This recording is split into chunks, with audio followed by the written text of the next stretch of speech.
Hi hello అందరికీ నమస్కారం. అందరు ఎలా ఉన్నారు? నేనైతే బాగున్నాను. మీరందరూ బాగుండాలి, అందులో నేను ఉండాలి. ఈరోజు రెసిపీ వచ్చేసి చిక్కుడుకాయ కర్రీ. చిక్కుడుకాయ కర్రీ ఈజీగా చేసుకోవచ్చు. చపాతీలోకి, రైస్లోకి బాగుంటుంది కర్రీ. వీటి కోసం కొన్ని గింజలు, కొన్ని కాయలు రెండు కలిపి చేస్తున్నా. చాలా ఈజీగా, చాలా టేస్టీగా, అప్పటికప్పుడు క్విక్గా చేసుకోవచ్చు. బాగా టేస్టీగా ఉంటుంది. దీంట్లోనే లేదంటే అట్లయినా తినచ్చు.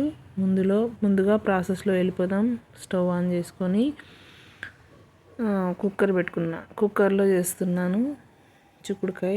కుక్కర్ పెట్టుకొని తగినంత ఆయిల్ వేసుకున్న తర్వాత లవంగం, దాల్చిన చెక్క వేసుకొని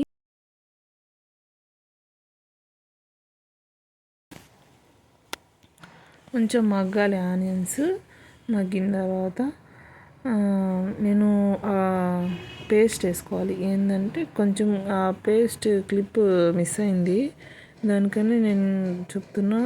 ఒక హాఫ్ ఇంచ్ అల్లం, ఒక 4-5 తెల్లగడ్డలు, కొంచెం చెక్క, కొబ్బరి, పచ్చిదైనా సరే ఎండు కొబ్బరి అయినా సరే, ఆ మూడింటిని మిక్సీ వేసుకొని అట్లా పేస్ట్ చేసుకోవాలి.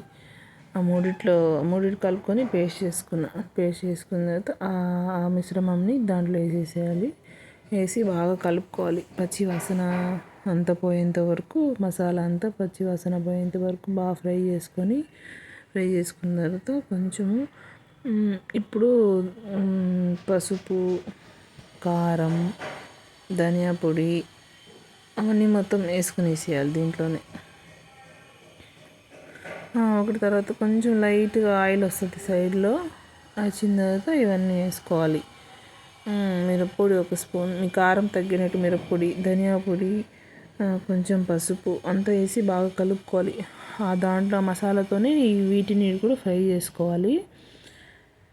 ఫ్రై చేసుకున్న తర్వాత కొంచెం బాగా ఫ్రై అయిన తర్వాత మసాలా అంతా పచ్చి వాసన పోతుంది. పచ్చి వాసన పోయిన తర్వాత టమాటో, కొత్తిమీర వేసుకునేయాలి. మీడియం సైజ్ టమాటో, ఒక 2 టమాటోస్ తీసుకున్నా. 2 టమాటోస్, కొంచెం కొత్తిమీర ఎత్తి దాంట్లో వేసుకునేసి అది కూడా బాగా మిక్స్ చేసుకోవాలి. టమాటా కొంచెం మగ్గేంత వరకు కలుపుకోవాలి. కొంచెం మెత్తబడుతుంది. అట్లా కలుపుకుంటే అన్ని మసాలాస్ అంతా ఫ్రై అయిన కదా, కమ్మటి వాసన వస్తుంది. టేస్ట్ కూడా చాలా బాగుంటుంది. ట్రై చేయండి. ఉత్త అన్నంలో కూడా కలుపుకొని తినేయచ్చు, అంత బాగుంటుంది. ఇదే ప్రాసెస్లో ఆలు చేసుకోవచ్చు. వెజిటేబుల్స్ అన్నీ కలుపుకొని అది చేసుకోవచ్చు. అన్నీ చేసుకోవచ్చు. బాగుంటుంది కర్రీ.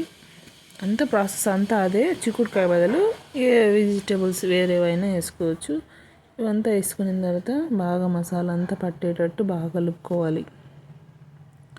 మసాలా అంతా బాగా కలిపిన తర్వాత ఇప్పుడు కొబ్బరి పేస్ట్ చేసుకున్నా కదా, మిక్సీలోనే కొంచెం వాటర్ వేసి, మిక్సీలో పేస్ట్ మిగిలిపోయి ఉంటుంది కదా, అవంతా కడిగి కొంచెం వేసుకోవాలి. ఇట్లా బాగా కలిపిన తర్వాత ఉప్పు కావాలి కదా, ఉప్పు వేసుకోవాలి. మీకు టేస్ట్కి తగినంత ఉప్పు వేసుకొని బాగా మసాలా అంతా కాయలకు పట్టేటట్టు బాగా కలుపుకోవాలి. కలిపిన తర్వాత ఉప్పు వేసుకున్నాం. వీటిన్నిటి కూడా బాగా కలుపుకోవాలి. ఇప్పుడు ఆ మిక్సీ జార్లో కొంచెం వాటర్ వేసి దాన్ని షేక్ చేసి, ఆ కొబ్బరి పేస్ట్లో ఆ వాటర్ అది పోసేసి, ఇంకొంచెం వాటర్ వేసి, నేను ఎక్కువగా గ్రేవీగా ఏం చేసుకోవట్లేదు, లైట్ సెమీ గ్రేవీ చేసుకున్నాను కాబట్టి కొంచెమే వాటర్ వేసుకుంటున్నా. అవి ఆల్రెడీ దాంట్లో చిక్కుడుకాయల్లో వాటర్ ఉంటుంది కాబట్టి లైట్ గ్రేవీతో నేను కూర చేశాను. బాగా వచ్చింది. టేస్ట్ కూడా వదిలిపోయింది. అంతా కలిపిన తర్వాత వాటర్ వేసేసి లాస్ట్లో కొంచెం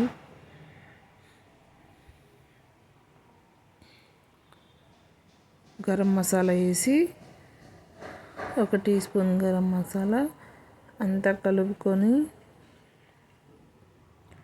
మూత పెట్టేయాలి. విజిల్స్ ఒక 2 విజిల్స్ వస్తే చాలు. మీడియం ఫ్లేమ్లో ఒక 2 విజిల్స్ వస్తే సరిపోతుంది. బాగా గింజలు కూడా బాగా టేస్టీగా ఉంటాయి. చిక్కుడుకాయ గింజలు 2 కలిపేసాము కదా, చాలా బాగుంటుంది. చపాతీకైనా బాగుంటుంది, దోశకైనా బాగుంటుంది, అన్నంలోకైనా బాగుంటుంది, వేటిలోకైనా బాగుంటుంది. 2 విజిల్స్ వచ్చిన తర్వాత చూసి నేను మసాలా కూడా కొంచెం తక్కువ వేసాను, ఎందుకంటే నాకు కూర ఎక్కువ ఇష్టం. కర్రీ కన్నా కూర ఎక్కువ ఉండాలి. దానివల్ల ఎక్కువ ఫైబర్ కదా, ఎంత మంచిది చిక్కుడుకాయ హెయిర్కి, ఫైబర్ గట్ హెల్త్కి అన్నిటికీ మంచిది చిక్కుడుకాయ. అట్లాంటిది మంచిగా చేసుకుంటే టేస్టీగా తినచ్చు.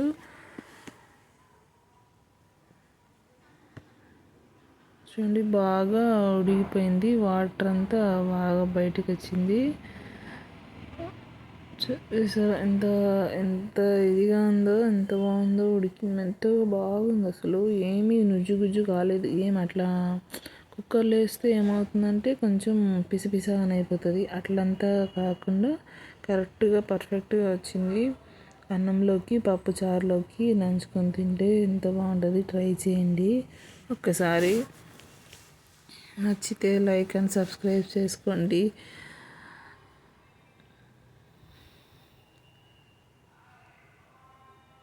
Thank you for watching. Bye bye.